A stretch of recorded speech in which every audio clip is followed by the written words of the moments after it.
আসলে অনেক খারাপ আছে, বাবাকে মিস করতেছি, অনেক খারাপ লাগে বাবার জন্য। অনেক খারাপ লাগে, যে বললে বোঝানোর মতো না। বাবাকে ছাড়া কষ্ট হয়? অনেক কষ্ট হয়। যেমন সারাদিন বাবাকে দেখতাম, এখন আর দেখতে পাই না কাউকে, ছবিতে শুধু দেখতে হয়। বাবার স্মৃতি? হ্যাঁ, শীতে আসে অনেক কিছু আমার কাছে, ওইগুলো দেখে দিন কাটাতে হয়। বাবাকে আর দেখতে পাই না, বাবাটা মায়ের ফেলছে না। বাবাকে যারা মেরে ফেলছে তাদের কি সবাইকে গ্রেফতার করেছে কিনা, কি মনে হচ্ছে তোমার? সবাইকে গ্রেফতার করে নাই, যেরকম 2 নম্বর আসামি টিটু, তাকে এখনো ধরে নাই, গ্রেফতার করে নাই। তাই আমরা বাদী পক্ষ সেফ না, আমরা বাইরে বের হইতে পারতাছি না ঠিক মতো। কিন্তু সে ঠিকই ঘুরতাছে ফিরতাছে। ও গতকাল রাতে 10 তারিখ 2টা থেকে আড়াইটার ভিতর রাতের সে বাইক নিয়ে বের হয়েছে। পুলিশরা তখন কি করতেছিল? রাতে 2টা বাজে মিটফুটে এত সাহস পাবে কিভাবে যে ও ঢুকবে মিটফুটে? মানে ও ঢুকা বাইক নিয়ে চলে গেছে, এত সাহস। পুলিশ এখানে কিছুই করে না, বুঝলো না, মামলার প্রতি কোনো আগ্রহই নেই পুলিশদের আগ্রহ নেই না। কত নম্বর আসামি তাহলে ধরা পড়েনি? টিটু মানে 2 নম্বর আসামি ধরা পড়ে নাই। 1 নম্বর আসামি তো মইন স্পট থেকে ধরা পড়ছে। আর অনেক আসামি আছে, তাদের আমি জানি না। আমার বড় বোন আছে, ফুফাতো বোন, বাদির মেয়ে, সে জানে আর কি। ও তাইলে টিটুকে ধরা আমরা সেফ থাকবো। টিটু অনেক আতঙ্কে আছে টিটুর কারণে, কারণ টিটু যে বাইক নিয়ে বেরোছে, যখন তখন আমাদের বাড়িতে হামলা করতে পারে। ও আমাদের বাসাও চিনে, বাসা আসতো সহকারে বাবার সাথে, এখানে এসে খাওয়া দাওয়া করছে আমাদের সাথে। এই কারণে বাসা চিনে দেখে আমরা আরো আতঙ্কে রয়েছি। ওর কারণে আমরা বাসা থেকে বেরো হই না, গেটও খুলতে ভয় পাই, কে নাকি আসা করে।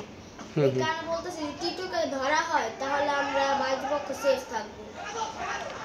তোমরা তো স্কুলেও যেতে পারো না নাকি? স্কুলে ওর কারণে বাসা থেকে বের হইতে পারতেছি না, স্কুলে কিভাবে যাবো?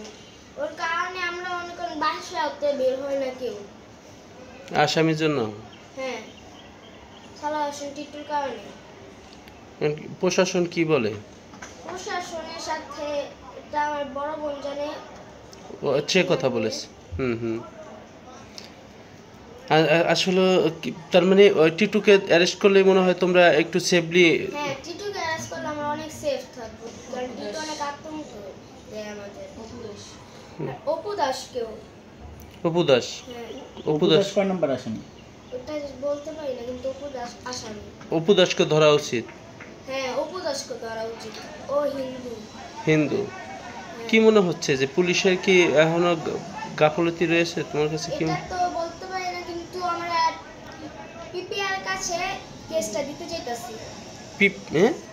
পিবিআই কাছে কেসটা দিতে চাইতাছি, আদালতে আমরা এটার জন্য আবেদন করব। এখন যে বাবাকে এভাবে যারা হত্যা করেছে তাদের কি চাওয়া তোমার? আমার চাওয়া একটাই, এরকম হত্যাকারীদের ফাঁসি হোক। আমি যে কখন শুরু থেকে বলতেছি এরকম আমার মতো কেউ এতিম না হোক, কিন্তু তারপরও তুহিন আঙ্কেল, যা সাংবাদিক তুহিন আঙ্কেলকে কবিয়ে মারা হয়েছে, আর একটা আঙ্কেলকে সাংবাদিক মানে পাথর দিয়ে মারছে। মানে বাবাকে যেরকম পাথর দিয়ে মারছে, ওদেরকে ওরকম পাথর দিয়ে মারছে, ওদের সন্তানকে এতিম বানাইছে আমার মতো। আমি শুরু থেকে বলতেছি আমার মতো এতিম না হোক, তারপরে এতিম করছে। এটা কিসের বাংলাদেশ বুঝলাম না। বাংলাদেশে খুন হইতেই থাকে। এটা কোন বাংলাদেশ নয়, খুন দেশ। খুনি দেশ না বাংলাদেশ? খুনি দেশ মনে হচ্ছে তোমার কাছে? হ্যাঁ, কারণ এত মারামারি তো আর সম্ভব না বাংলাদেশে, খালি খুন হইতেই থাকে। আসলে এটা কি মানে বিচার হওয়া উচিত না? এই যে এই খুনদের তাহলে তো আর হয় না।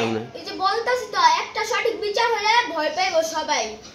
একটা বিচার যদি সঠিকভাবে হয় তাহলে আর কোনো অপরাধ হইব না, খুন হইব না এই বাংলাদেশে। আর কোনো তোমার মতন বাবা হারা হতে হবে না। তোমার কি মনে হচ্ছে তো তোমার বাবাকে হত্যার পিছনে কি কারণ থাকতে পারে? রোজের চাঁদার কারণে 2 লাখ টাকা ফিক্সড চাইছে আমার বাবা, কিন্তু ওদেরকে 1000 টাকা দিত। অনুষ্ঠানে কোথাও ঘুরতে গেলে 25,000, 10,000, 5,000 যেরকম লাগতো দিত, কিন্তু তারা ফিক্স অ্যামাউন্ট ডিমান্ড করছে বাবার কাছে 2 লাখ টাকা প্রত্যেক মাসের চাঁদা হিসাবে। তাই আমার বাবা দিতে রাজি হয় না, এই কারণটাই আমার বাবাকে এরকম মারা হয়েছে। টাকা দিতে রাজি হয় না এই জন্যই মারা। চাঁদা দিতে রাজি হয় না, 2 লাখ টাকা চাঁদা দেওয়া তো মুখের কথা না। তার মানে কি এই চাঁদাবাজ বাংলাদেশ চাও তুমি? না, এই চাঁদাবাজ না, আমি চাই স্বাধীন দেশ, যে নাম সবাই বলে স্বাধীন দেশ, বাংলাদেশ একটা স্বাধীন দেশ। নামে না কাজেও হোক স্বাধীন দেশ, এটা নামে বললে তো হইব না। এটা কোনো স্বাধীন দেশ হইলে এরকম খুনাখুনি, এটা খুনির দেশ, খুনি দেশ এটা। শেখ হাসিনা খুনি, সে খুনিদের বানিয়ে ফেলছে এখানে। এখানে অনেক খুনি আছে, ওই খুনিদের ফাঁসি দেওয়া হোক, তাহলে বাংলাদেশ একটা শান্তি দেশ এবং সোনার বাংলাদেশ হইব। তাই না? তার মানে এই খুনিদের অবশ্যই বিচার চাও? হ্যাঁ, ওদের বিচার চাওয়ার জন্য আমরা এত কষ্ট করতেছি, ওদের ফাঁসি চাওয়ার জন্য। মনে হয় যে বাংলাদেশে ফাঁসি হবে? মানে আমরা তো চাইতাছি, দেখি কি হয় না হয়। আমরা দরকার পড়লে রাজপথে নামবো ফাঁসির জন্য। হ্যাঁ, ফাঁসির আবেদনে। আপনাদের সবার কাছে আমার বিনীত রিকোয়েস্ট থাকবে একটা, যে আপনারা আমাদের পাশে থাকেন। আমরা রাজপথে যদি নামতে হয় সবাই একসাথে নামবো। লাগলে সোহাগ, আমার বাবা মারা গেছে, দরকার পড়লে আমরাও মারা যাবো, কিন্তু একটা সঠিক বিচার হইলে আমরা মারা যাবো।